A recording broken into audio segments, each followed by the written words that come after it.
You have a side hustle, or you've tried one, or you're currently Googling which one to start. And someone online, probably with a ring light and a rented Lamborghini, told you it was going to change your life. Here's what they didn't tell you. Most side hustles don't make you richer. They make you busier. And busy is the most expensive thing you can be because it costs you the one thing you can never buy back. I'm not here to tell you side hustles don't work. Some of them absolutely do. But today, I'm going to show you the specific ways the side hustle industry is designed to take your time, your money, and your hope and give you almost nothing back. And I'm going to show you what the people who actually escape their 9-to-5 do instead. It's not what you've been told. Stay with me. Somewhere between 2017 and now, side hustle became the most loaded phrase in personal finance. And the pitch is always the same. Work a few hours a week, make money while you sleep, fire your boss, be your own boss, build the life you deserve. It sounds incredible. And here's the uncomfortable truth. It's not entirely wrong. The idea that you can build income outside of your job, completely valid, important actually. But somewhere between the idea and the execution, something went very wrong. Because the side hustle industry, and it is an industry, doesn't actually make its money from people succeeding at side hustles. It makes its money from people trying. Think about that for a second. Every course, every YouTube channel, every proven system, every coaching program, they get paid when you buy in, not when you win. The incentive was never your success. The incentive was your attempt. Let me tell you about Ryan. Ryan is 27, works in logistics, makes $52,000 a year. Decent job, decent salary, but he knows it's not enough to build the life he wants. So Ryan does what everyone tells him to do. He starts a side hustle. He watches about 40 hours of YouTube videos on dropshipping, picks a niche, pet accessories, builds a Shopify store, runs some Facebook ads. Month 1, 2 sales, $34 in profit. Month 2, 5 sales. But his ad costs doubled. Net profit, $12. Month 3, his supplier starts sending wrong items, customer complaints, refunds. He's now negative $80 for the month. Month 4, he quits dropshipping. And here's where the side hustle industry cashes in on Ryan's failure. He finds a new YouTube channel. This one says dropshipping is dead, but print on demand, that's the future. So Ryan buys a $197 course, spends 6 weeks building a new store, new designs, new ads. Month 1, 0 sales. Month 2, 3 sales. Profit after fees, $29. Ryan has now spent 4 months, roughly 300 hours of his life, and about $600 in courses and ad spend. His total profit, negative $500. But here's what really cost Ryan. It's not the money he lost. It's what he didn't do with those 300 hours. And when I show you the math on that, it changes everything. Let's do some math that the side hustle industry desperately hopes you never do. Ryan spent 300 hours over 4 months on his side hustles. At his job, Ryan makes roughly $25 an hour. 300 hours at $25 is $7,500 worth of his time. He lost $500 in real money. Add in opportunity cost, and Ryan's side hustle experiment actually cost him $8,000. He didn't break even. He didn't make a little money. He lost $8,000 in the most invisible way possible. And here's why this matters beyond just Ryan. According to Bankrate, over 40% of Americans have a side hustle. The median monthly earnings from those side hustles? $810 a month. Sounds decent until you ask how many hours went into it. When you factor in average hours worked per side hustle and divide it out, the effective hourly rate for most side hustlers lands between $8 and $14 an hour, below minimum wage in most states. People are quitting their evenings, their weekends, their sleep to make less than they'd make folding shirts at Target. That's not financial freedom. That's a second job with worse pay and no benefits. The side hustle trap isn't one thing. It's 3 things, and they work together. Trap 1, the learning spiral. You find the side hustle idea, you start researching it, but the research never ends. There's always another video, another angle you haven't considered,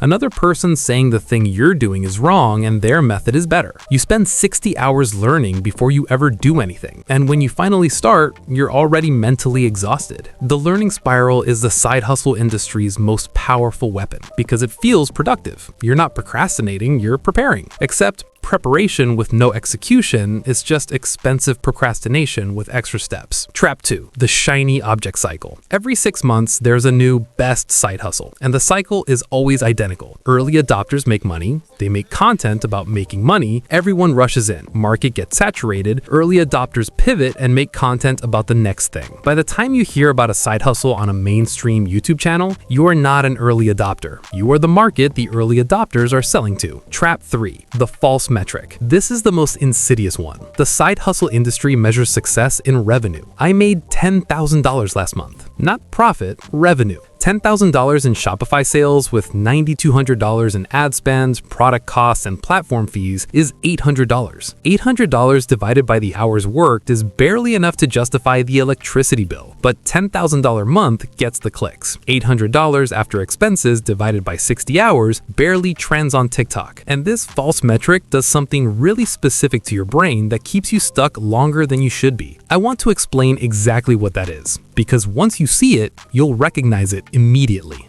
Here's what nobody in the side hustle space will ever say out loud. The reason you keep trying failed side hustles isn't stupidity, it's sunk cost psychology, one of the most powerful cognitive biases in human behavior. You've already put in the hours, already bought the course, already told your friends you were building something. Quitting doesn't just feel like a business decision. It feels like admitting you were wrong, like losing a piece of your identity. So you pivot instead of quitting. Dropshipping didn't work. Maybe it's the niche. Print on demand didn't work. Maybe it's the platform. Freelancing didn't work. Maybe it's the praising. So your brain files it under, I just didn't do it right, not this wasn't the right thing. And you try again, and the course seller makes another sale. Here's the truth that reframes everything. The side hustle industry doesn't sell you a business. It sells you the feeling of doing something about your situation. And that feeling, the feeling of momentum, of working towards something, of being someone who's building, that feeling is worth a lot of money to a lot of people, even when the underlying hustle is producing nothing. You're not paying for a business system, you're paying for hope. And hope is the most expensive thing you'll ever buy at retail price. Okay, I've spent a lot of time on the problem. Let's talk about the solution. Because the goal here isn't to tell you extra income is impossible, it's to tell you that the path most people take to get there is backwards. Here's what the people who actually build real income outside their 9-to-5 do differently. The first shift: stop chasing markets, start monetizing skills you already have. The highest earning side hustlers aren't people who found a hot niche. They're people who took something they already knew how to do and found someone willing to pay for it. You work in HR? Companies will pay you to review resumes,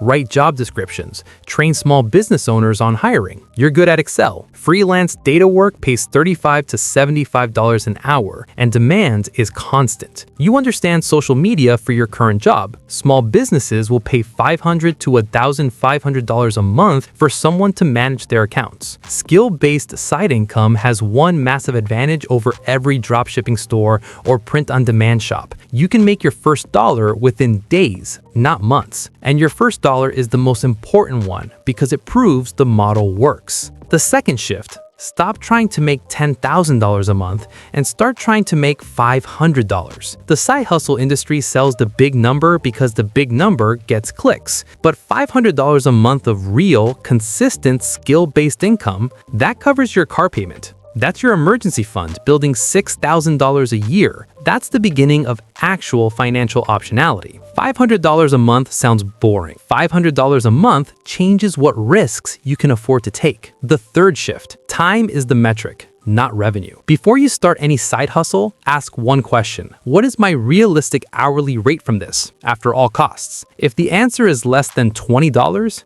your time is worth more somewhere else. If the answer is $30 to $50, worth exploring. If it's $75 or more, build that thing aggressively. Not every side hustle deserves your evenings, only the ones that actually pay for them. If this explains something you felt but couldn't name, share it with someone who needs it. And if you want a step-by-step system to build your savings from scratch, that's next. See you there.